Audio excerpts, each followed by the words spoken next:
Okay, so I'm back with technical difficulties. Okay, let's do this again. Oh, okay.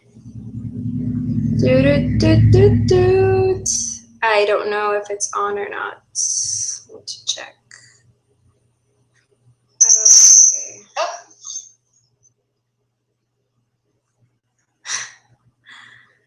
This is horrible. Okay, anyway. If it's on or not. Okay. That squeak is annoying me. I do not know where it's coming from. If anyone has suggestions, let me know. Okay, anyway. If it's on or not.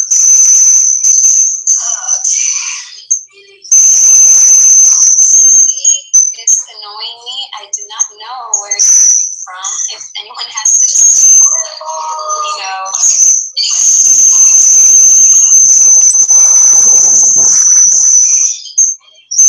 I'm so close. I'm just going to turn that off. Okay. So I'll keep going with, let me turn on my son's TV. I'll be right back.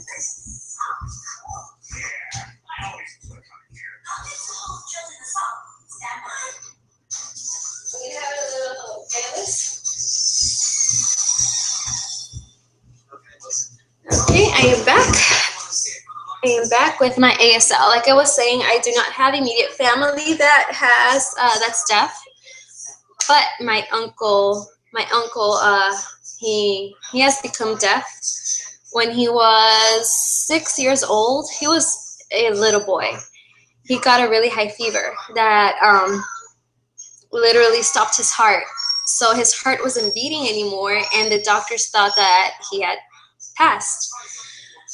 So knowing how doctors are, you know, in that particular place, I will not say where, but I don't think they checked his body entirely, because after 3 days, it was his time to, I guess, already get ready for the for him to get buried. And they were viewing him. They were at the viewing of my uncle's body, and he says it was around 9 or 10 p.m. It was dark, and he didn't know what was going on. He said he just woke up, and he was already laying in his coffin, and people were around him with the family members, you know, telling them sorry for your loss and giving their condolences to the family, when he all of a sudden sits up in his coffin. And everyone, I don't know how religious they were, but that totally freaked them out, you know, and everyone ran out of the house. He got up his coffin. He told us that he didn't know what was going on. He just knew that he woke up. And his mom was preparing coffee for everyone that was there at his funeral. She was preparing coffee and making little treats for them, when all of a sudden she feels a pull, like a little tug on her skirt. And when she looks down, she sees my 7-year-old uncle looking at her. And from the high fever, he lost an eye. I forgot which one it is, the right or left. He said that he had blood on his face because his eye had popped from the fever. The fever was so high that his eye popped. And so his mom was looking at the scene, you know, of him tugging on her skirt, and well, she passed out. It was something really, really big. She passed out, and from then on, he has never been 100% okay. So he did lose his hearing due to this high fever. He did lose an eye due to this high fever.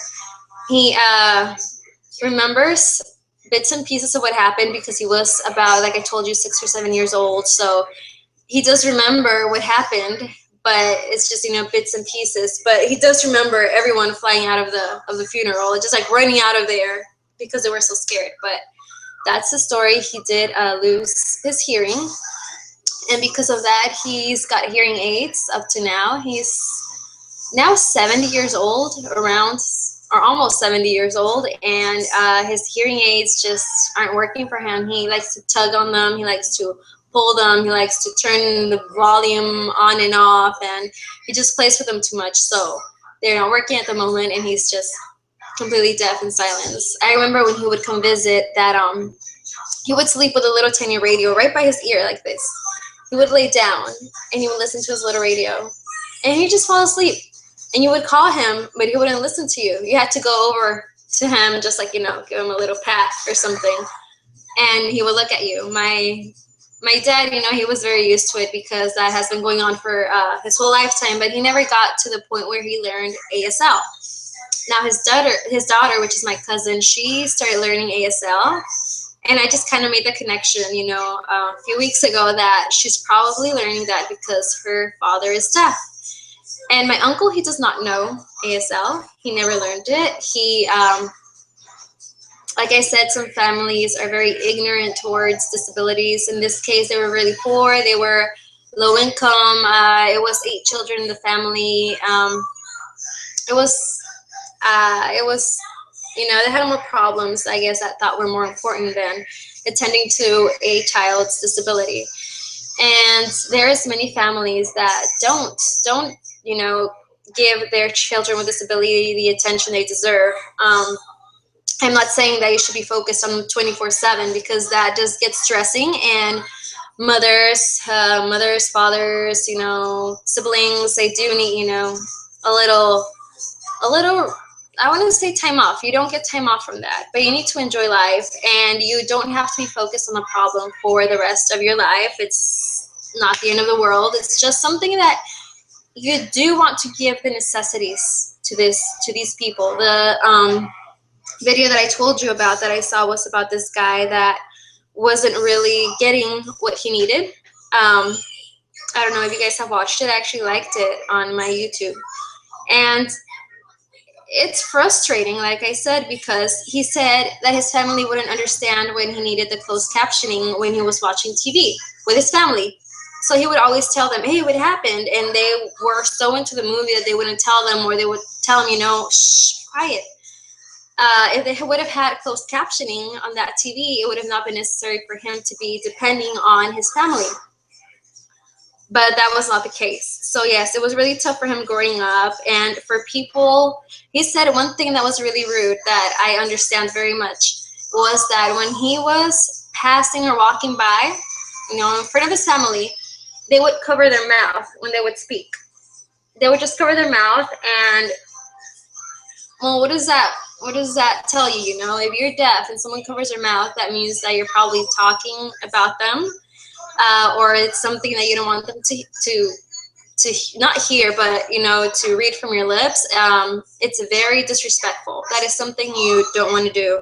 In any cases, even a hearing person, if someone walks by and you cover your mouth when they're passing by and you're looking at them, that means that you're either talking about them, or that I don't know, something you don't want them to know about. So that is very disrespectful in either with hearing people or deaf people. So let me see if I can find his video around here. I liked it recently. I saw it again. It's not the first time that I've watched this video. How do I get my likes? Let me go to Google Plus.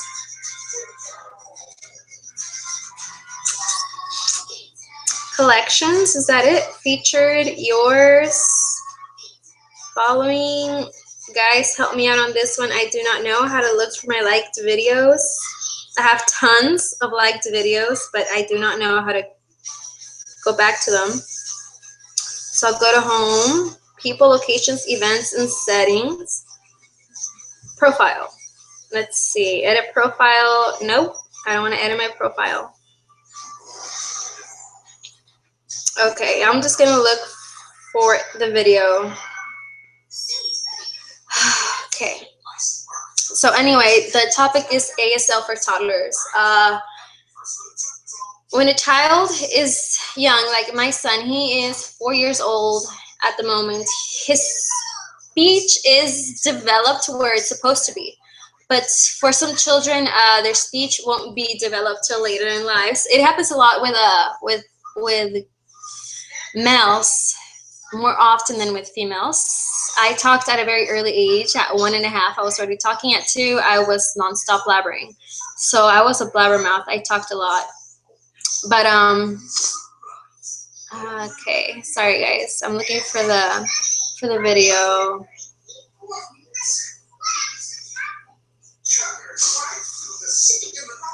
Okay, I found it. It is called "What's It Like to Be Deaf?" And let me show you a little bit of this video.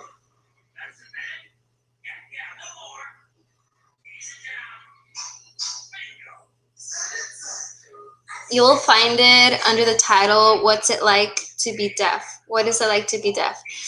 He'll let you know. Like I told you, it was hard for him growing up in a family that did not support him with his disabilities. So even if you don't have deaf children in your family, I think it is important to teach them sign language because their vocabulary will increase, not immensely, I'd say, but you know, it helps them understand language better. My son is really stubborn. I've been trying to teach him for a few, I want to say a few months, a few years. But he won't get it. He won't get it. He's, I don't say lazy, but his little skills, his finger skills are not, I guess, really developed. He gets frustrated and he won't keep going. For example, he'll sign something like that he already knows, like school. So he'll do school time, or cookie, or milk. These are pretty easy and simple. But when I tell him, Brian, can you sign tree for me? He'll tell me, no. Even though I know that he can sign it, he's just a little lazy to, go tree, But that's just him. It's just because, he's being a little lazy. I know that. He can learn. But for other children, they'll do better with signing. Even their little hand-eye coordination skills are still not developed.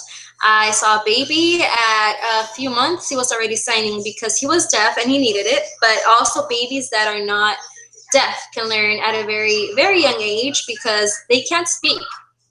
A baby won't be able to speak. And he'll be crying and crying and crying. And you'll be like, oh, what does my baby need? You won't understand what it is. But if you knew how to sign milk, you will know the baby needs milk. Or if his diaper needs to change or something, you could sign, like diaper and his little diaper. Or if he's hungry, he'll do milk or hungry. Or once he gets a bit older, 9 months, he'll do more. I want, how do you do more? You can teach him more. Please, thank you, and little simple things like that. They'll be building their vocab skills really easily. But if you guys have any toddlers, I'm not sure if they're awake at this moment. It's 9:49 where I'm at. My child is still awake because I'm still awake, but it's school. It's school day tomorrow, so better get them in bed early. But for any of you people that have questions or anything to say, just comments. About child disabilities. Right now we're doing ASL for deaf children. There's a lot we can talk about about disabilities and everything, and it's a very interesting topic because my mom, my sister, and my brother are both educators in special ed. They are in high schools, middle schools, elementaries. As my brother, he's a substitute teacher for special ed classes, so he knows how difficult it is. He knows how much patience you need. So you need to be patient with your children. You need lots of patience. My child that I know of doesn't have a disability, but yet the patience needs to be enormous. I need to stretch that patience because I can lose it really quickly. I'm not a very patient person. I'm not. So for parents that have a child with disabilities, my hat is off to you because it's not easy at all. My everyday life compared to a family with someone with disabilities is very, very different. It's very, very difficult. It's very different, but it's worth it. It's worth it. You learn how to love people for who they are. You learn acceptance. You learn how to live life day by day. You're not worried about other dumb things. You mature in a sense. It's something that helps you in every way. I can't really explain it because, like I said, I don't have a child with disabilities, and family members that live near me don't have disabilities. But I am very aware of it because, like I said, my sister, my brother, and my mom, they work with children with disabilities. They have worked with special ed for years, a few years now, and they tell me that it's a blessing working with these children because you're, how would I say it? It's a special feeling that you get when you work with these people. It's a sense of satisfaction towards life because you know that you're helping someone who actually really needs it and that will actually appreciate it. They will say thank you and they will mean it. They will be true to you. They will give you the love that they actually feel. They will change your life. And I was working in a high school. I'm not an educator, but I was working at a high school 2 weeks ago, actually. And there's a teacher that I know. He's very awesome. He's helped me a lot. He would go by my area when I would work in school, and I asked him, "Oh, hi, teacher. So how is it working with us special ed students?" And he'd tell me it's the most gratifying job I've ever had. It's fulfilling. It's amazing, he said. And he treats his students like if they were his own children. Some teachers call them they're my kids. They call them their kids because of that responsibility you feel towards them, but yet the love you receive from them back makes them feel like they're your children. So yes, he's told me they're my kids, they're my children, because that's how he feels towards them. And the students love their teachers. They love their teachers and have a great respect for them because then again, the teachers stretch their patience also. It's not easy, but when you're in the classroom environment, everything is so different. You have not just one student. You may have 10 students, maybe more in your classroom, So you can't be here and there everywhere. That's why they have the teacher aides. That's what my family members were doing also. They were also teacher aides, and you help the teacher. So whatever the teacher needs help with, a quick run to make copies, you go and you get them. A quick run to the mailbox or mail thingy to get your mail. You go do that. Little things like that. So we're going back to ASL for toddlers. So what do I have to say? I'm running out of words to say now. It's getting kind of late. It's almost 10. So I'm going to give it 7 more minutes. And I do not have any comments coming in because why is this? I have no idea. I either have no views, which I really don't know because, okay, 1 viewer. 0 viewers now. Okay. So anyway, the situation is not very easy, but we're all getting through. And for the ASL for toddlers, we'll be getting back to that tomorrow when I'm a little bit more together. Today, I just wanted to share why I was doing this ASL for toddlers video. Another thing, why I got into ASL. Okay, when I was around 6 years old, I had a little friend that I would play with. I did not know she was deaf. I did not know what that really meant back then. I just knew that we were friends. So I would just see her wear a little thing behind her ear, a little piece right here. And I would ask my mom, what is that for? And she would tell me where. Well, she can't hear, but she uses sign language. And okay, I didn't mind back then, whatever. I don't mind now either. So I would play with her. And she would do, the sign for house, and that is very obvious. When I saw her sign, I'm like, okay, that has to be house because, what is this and this? That's the house. And then she would also sign window. But when it got to more structured sentences, I guess she would say, I'm cooking or something. I really didn't know what that meant. So it could have been flipping pancakes. I really don't know. So she would get really frustrated with me, and it would get to the point where she would close. Oh, someone's calling me a messenger. Where she would close the door on her little playhouse, and it was an imaginary playhouse. She would close the door and she would run out. I didn't mean for her to get hurt. I just didn't know anything about sign language back then because I was young. I was 6 years old. So now that I'm older, I would ask my mom, what? Why? I should have learned this earlier. You know, I could have been with my friend a bit longer because she would feel desperate that I wouldn't know how to sign. And she was there telling me, you know, house. She would repeat it, house. It's a house. And I would be like, what? Okay, but I didn't get it back then. It's okay. We learn from our mistakes. And that's how I got into ASL, because of that story with that little friend. And after that, they moved. So I don't know what happened to her after. I just know that a yellow bus would come and pick her up for school, and the yellow bus would come and drop her off from school. I didn't ask much back then because really I didn't, okay, I'm getting another call. I wasn't really aware of ASL. So now that I'm a bit older, I've been teaching my son ASL because I know so many kids. I haven't met them, but I've heard of so many kids that haven't had the opportunity to learn sign language, and that is very beneficial in their younger years. So, okay, why is he still calling me? Okay, call ended. So for any of you guys that may have questions about sign language, I'm still learning. I am not advanced. I am still learning, but I have decided to actually do it for reals this time. Like, I've been doing sign language here and there. I know basics since I was really young. But to actually meet a deaf person, that was recently when I went to a meeting that was ASL. A church meeting that was ASL. And so everything is very different. You get used to visuals. You get so used to visuals that when I actually went to my hearing meeting, I was like, I don't get the message. I don't get it. But it was just because I got so used to the... Oh, I don't know if that's a good idea. Does it make a mess? Hey, Mom. Okay. I'm gonna make one for you for me. Okay, sounds good. So I got so used to visuals. So when I went back to my... Can you open it? Okay.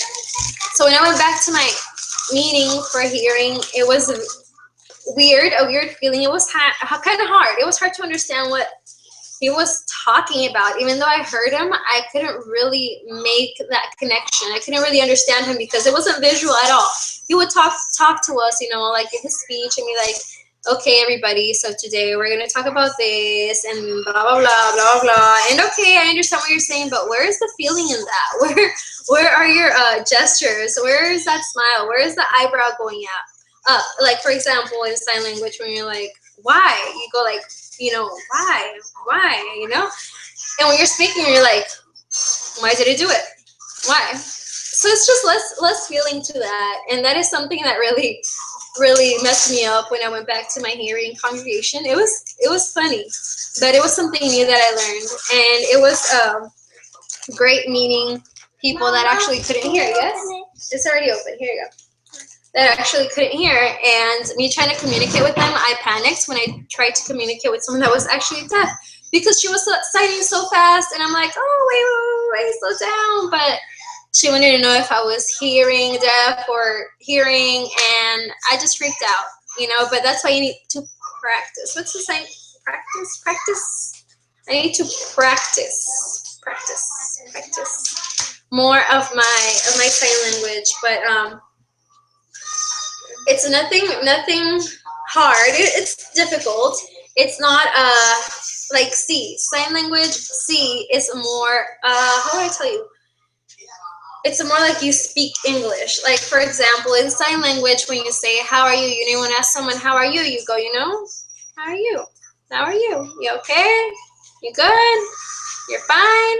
You're not fine? Are you fine? I don't know. So in C, you would go, how are you? So you add the R. So that's not really necessary when you're doing, you know, your ASL, you know? How are you? That's enough. How are you? Okay, very simple. It's simple.